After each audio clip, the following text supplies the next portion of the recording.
فاسألوا أهل الذكر إن كنتم لا تعلمون۔ ناظرین، ہمارا آج کا اگلا سوال سلیمان اسلام آباد سے اپنا سوال کرتے ہیں، اور ان کا سوال یہ ہے، کہتے ہیں کہ اگر ایک شخص ایک دن میں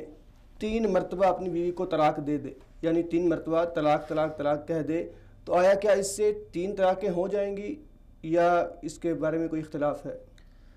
دیکھیں، ہمارے معاشرے میں طلاق کو ایک بہت بڑا المیہ بنا لیا گیا ہے، اور خاص طور پہ لوگوں کو اپنے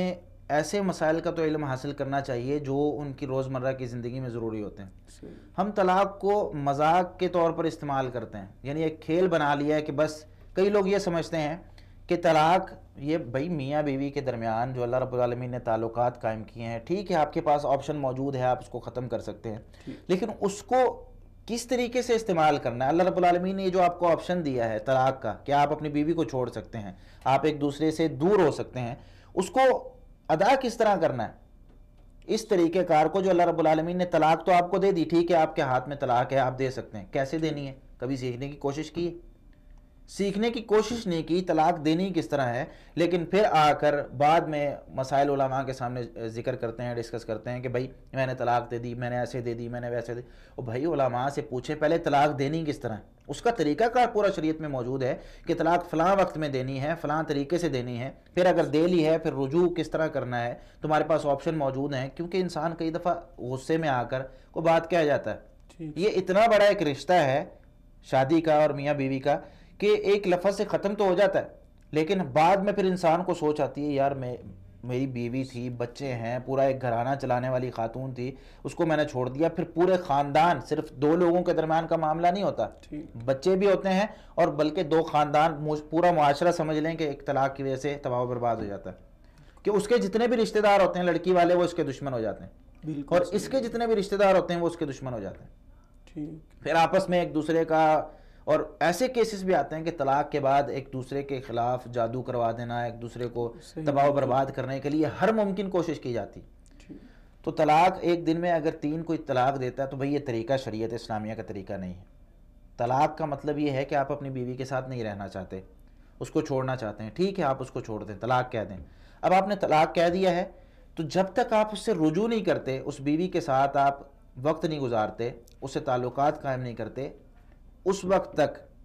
آپ کے لیے 1 طلاق کافی ہے، آپ دوسری طلاق نہ دیں۔ آپ نے ایک طلاق دیں، اگر اس کے ساتھ رہنا چاہتے ہیں، آپ کے پاس 3 یعنی خواتین کے جو ایام ہوتے ہیں 3 مینسز تک آپ کے پاس وقت ہے، اس میں 3 مہینے لگیں، 2.5 مہینے لگیں، جتنا بھی وقت ہے، تو آپ جب خواتین کو یعنی طلاق دیتے ہیں اپنی بیوی کو تو آپ کے پاس 3 مینسز تک وقت ہے، اگر آپ ان کے پاس چلے جاتے ہیں تو کسی چیز کی ضرورت نہیں ہے، وہ آپ کی دوبارہ سے بیوی بن جاتی۔ صحیح، طلاق دینے کے بعد 3 مینسز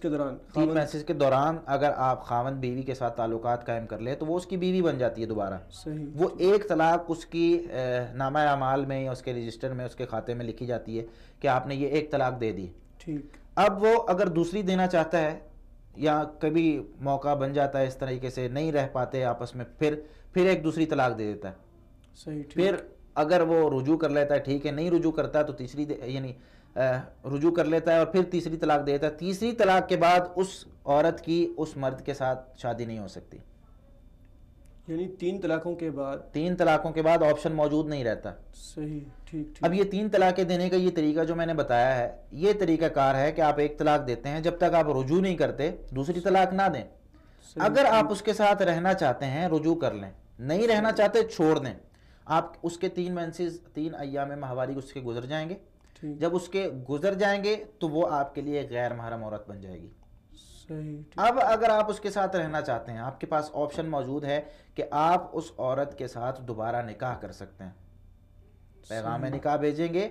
دوبارہ نکاح کرنے کا یہ طریقہ کار ہے کہ عورت کا ولی آئے گا، گواہ آئیں گے، ساری وہ شرطیں جو نکاح میں ہوتی ہیں پہلے نکاح میں وہ اسی طرح ہوں گی، وہ آپ کے لیے غیر محرم بن چکی، یعنی نئے سرے سے شادی ہوگی۔ ٹھیک ہے، اگر ایام گزر جاتے ہیں۔ اور طلاق ہر وقت نہیں دی جاتی، طلاق دینے کا وقت ہوتا ہے کہ آپ طہر میں طلاق دیں۔ طہر کا مطلب یہ ہوتا ہے کہ بیوی کے ایام گزریں،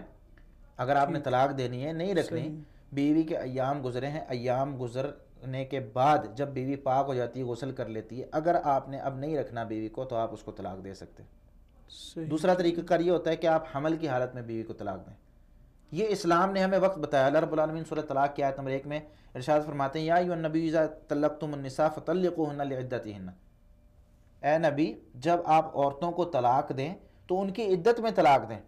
عدت مختلف حدیث میں نبی کریم صلی اللہ علیہ وسلم نے ارشاد فرمایا، جیسا کہ حدیث میں آتا ہے، عبداللہ بن عباس رضی اللہ تعالیٰ عنہ فرماتے ہیں کہ نبی کریم بلکہ عبداللہ بن عمر رضی اللہ تعالیٰ عنہ کی حدیث ہے کہ انہوں نے اپنی بیوی کو مینسز کی حالت میں طلاق دے دی۔ جب انہوں نے طلاق دے دی تو اس وقت نبی کریم صلی اللہ علیہ وسلم کے پاس عمر رضی اللہ تعالیٰ عنہ آیا، آ کے کہنے لگے کہ میرے بیٹے نے اس طریقے سے طلاق دے دی ہے مینسز کی حالت میں، تو کیا اس کا حکم کیا ہے؟ تو نبی کریم صلی اللہ علیہ وسلم آپ صلی اللہ علیہ وسلم نے ارشاد فرمایا مرہ فلیراجعھا ثم لیمسکھا تطہر، اسے حکم دو وہ اس کے ساتھ رجوع کرے۔ ٹھیک، یہ طلاق اس طریقے سے نہیں دینی ہے، اس کے ساتھ رجوع کرے، رجوع کر کے پھر اس کو روک کر رکھے، جب اس کو وہ پاک ہو جائے، پھر اس کو مینسز آئیں، پھر وہ پاک ہو جائے، پھر وہ چاہے تو اس کو رکھے، اگر رکھنا چاہتا ہے، اگر چھوڑنا چاہتا ہے پھر چھوڑ دے۔ فَتِلْكَ الْعِدَّةُ الَّتِي أَمَرَ اللَّهُ أَن تُطَلَّقَ لَهَا النِّسَاء، یہ وہ عدت ہے جس میں اللہ رب العالمین نے حکم دیا ہے کہ عورتوں کو طلاق دی جائے۔ اور دوسری حدیث میں تو واضح لفظ ہے جس میں عبداللہ بن عمر رضی اللہ عنہ نے جب طلاق دی، تو یہ حدیث صحیح مسلم میں 1471 نمبر ہے، جس میں نبی کریم صلی اللہ علیہ وسلم نے ارشاد فرمایا تھا مُرْهُ فَلْيُرَاجِعْهَا ثُمَّ لْيُطَلِّقْهَا طَاهِرًا أَوْ حَامِلًا۔ اس میں واضح الفاظ ہیں کہ طہر کی حالت میں جب اس کے ایام گزر جائیں، نہیں رکھنا، طلاق دے دیں، یا حامل جب عورت حمل کی حالت میں ہو اس وقت اس کو طلاق دیں۔ ہر وقت آپ کے پاس آپشن نہیں ہے طلاق دینے کا، یعنی طلاق دینے کے یہ دو وقت ہیں جی، طہر اور حمل، جی، آپ اس میں طلاق دیں اگر آپ نے دینی ہے، یہ ایک طریقہ کار ہے۔ اور طلاق جب آپ نے ایک دے دی ہے، رکھنا ہے رکھ لیں، نہیں رکھنا طلاق دے دیں، چھوڑ دیں۔ یہ کیا ہے، بس آپ مجلس چینج کر رہے ہیں، کہہ رہے ہیں طلاق ہے تمہیں، پھر طلاق ہے تمہیں، طلاق ہے، بھائی رکھنا ہے ٹھیک ہے، نہیں رکھنا چھوڑ دو۔ بار بار نہیں میں نے 3 دے کے رہنی، جب تک 3 نہیں پوری ہوتی سکون نہیں آتا، اور پھر بعد میں پچھتا رہے ہوتے ہیں میں نے تو 3 پوری دے دی، اب میں کیا کروں، پھر آپشن بچتا نہیں، پھر علماء کے پاس بھاگ رہے ہوتے ہیں۔ بھائی پہلے یہ طریقہ کار ہے، اس طریقے کار کو اپنے سامنے رکھیں۔ 2 آپشن اللہ رب العالمین نے اس لیے دیے ہیں کہ بھائی انسان جلد باز ہے، صحیح، ٹھیک ہے، جلد بازی سے پیدا کیا ہے، اور جلد باز انسان، اس میں شیطانی ایک صفت پائی جاتی ہے، یعنی جلد بازی ہے، اور شیطان حملے کرتا ہے ہر وقت کہ بھئی تم میں یہ جلد بازی، اور کام کروانے کی کوشش بھی کرتا ہے ہر وقت، یہ کرتا ہے کہ جلد بازی میں انسان کچھ نہ کچھ کر دے، اور یہ جب کر دیتا ہے اور بعد میں پچھتا رہا ہوتا ہے۔ تو بھائی شریعت اسلامیہ نے جو طریقہ کار طلاق کا بتایا اس طریقہ کار سے طلاق دیں۔ پہلی بات تو یہ ہے کہ طلاق دینی نہیں چاہیے، صحیح، ٹھیک، بغیر کسی وجہ کے طلاق دینی نہیں چاہیے۔ یہ اتنی کوئی پسندیدہ چیز نہیں ہے شریعت میں کہ آپ بس ٹھیک ہے آپشن ہے شریعت نے دیا۔ ایک آخری آپشن ہے، بھائی نباہ نہیں ہو رہا کسی بھی صورت میں تو ٹھیک ہے آپ اس آپشن کو استعمال کر سکتے ہیں، تو اس کو مذاق نہ بنایا جائے۔ اللہ تعالیٰ عالم بالصواب۔ فاسألوا أهل الذكر إن كنتم لا تعلمون۔